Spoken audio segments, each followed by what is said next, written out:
for watching Outside. I'm Chelsea Hupalowski. Now, train rides to Santa aren't just for the movies anymore. Your family can experience a magical journey in real life. Here to talk about it is the marketing manager of Conway Scenic Railroad, Brian Solomon. So tell us about all the train rides that you have this year for the holidays. Right now, we've got our Santa's Holiday Express, which runs Saturday and Sunday. There's two departures, one at 11 and one at 1 o'clock. So 11 a.m. and 1 p.m. We run down to Conway, and Santa greets the train, and we have a hot cocoa and cookies for our young guests. And the whole idea is to present a festive train ride, so people get it. It's not a long train ride, just down to Conway and back, but you get a real experience of traveling by train. We've got our really nice streamlined train set with Bud Vista domes on there, so you have an opportunity to book a dome cars, first class or coach seating. Mm-hmm. And it's designed as a family experience. It's designed to instill the love of railway travel in young visitors. Well, that sounds super fun. And you said they meet Santa and they get hot cocoa? Oh yeah. It should be really just a lot of fun for everybody. And how long is that train ride about, time-wise? It sort of depends on how many people are on the train, because Mm-hmm. we like people to be able to spend a little time with Santa down there. But I tell people, between an hour and a half for Perfect. the whole experience. Yeah, it's not all day, but Mm-hmm. it's fun, and it's something I think that the kids will really enjoy, and they'll remember it. I remember going on a train like that when I was about 9 or 10 years old, and it was actually a nighttime train, but I still remember the thrill of being on that train. Oh, 100%. And it's beautiful and snowy right now. The views are fantastic, especially during the day, right?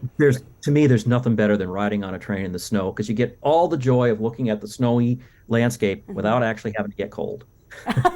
That's a very good point. I didn't think of that. But that's so exciting. And so you have two rides a day, and that's just weekends? Yep, Saturday and Sunday, and we run weekends up through December 23rd. We actually don't run Christmas Eve, so Saturday, December 23rd will be the last trip for that. And you can either call our ticket office, and I know that they can put a little thing at the bottom of the screen there. So it's 603 Hmm. 356 5251 is the phone number, and that's weekdays. I think between 9 and 4, you can call the ticket office or our website conwayscenic.com, Lovely. and that's the best way to buy tickets. Yeah, Yeah, and easiest way to then buy tickets. yeah, after Christmas, we've got our snow train. So Okay, tell us about that. historically, yeah, historically, snow train began in the 1930s, and it brought people up from the Boston area and Worcester and Rockport up to North Conway to go skiing. And then it kind of ran for about 20, 25 years, and it kind of gradually fizzled out in the 1950s as more and more people started driving. So Hmm. in 2020, we reinvented snow train, we reintroduced it, and now we run from the day after Christmas, December 26th, out to Attitash through February. And it's Wow. mostly weekends. We'll run the week between Christmas and New Year's. We don't actually run New Year's Eve or New Year's Day, but Christmas and New Year's. And then we run weekends pretty much up through the end of February, and then all of President's Week, because a lot of people have President's Week off. Hmm. So we'll be running every day. And we have four departures: Yeah. 10:30, 12, 2, and 3:30. And again, that's weekends. Oh, And that's one of the things we allow people to do is you don't have to come back on the train to go out on. If you let us know, you can actually go out on the train and spend time at Attitash, whether you want to bring your skis and go skiing, or see some of the other attractions out there. There's Matty B's restaurant, and Attitash Mountain Resort has different events planned. So the whole idea is you can take the train out and then take the train back. And so the ticketing can be flexible. You just have to talk to our ticket office and let us know that you're not coming back on the next train. So Oh, that's very cool. So you can spend the time there and come back a little bit later.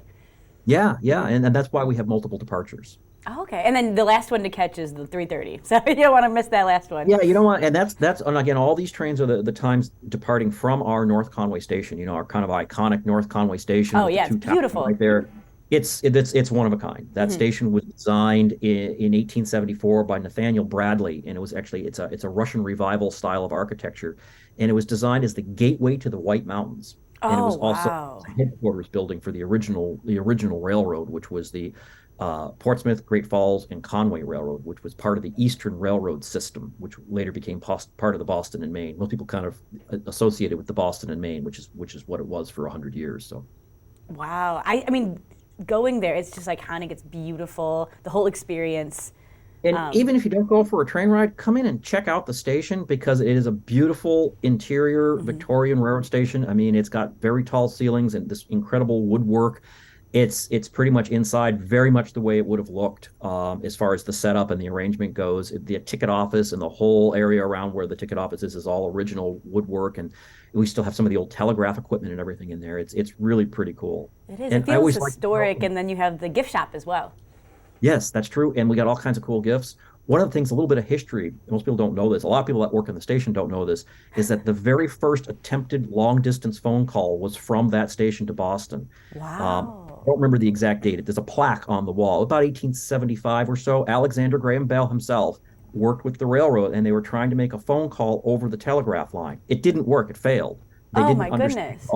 They didn't understand all the electrical complexities of making a long distance phone call, but it was the first attempted long distance call was from that station No in the 18. way. Yeah, so that if you walk around in the little museum area around the ticket office, check out all the different exhibits, and that's just like this little exhibit right near the ticket window that explains all that to you.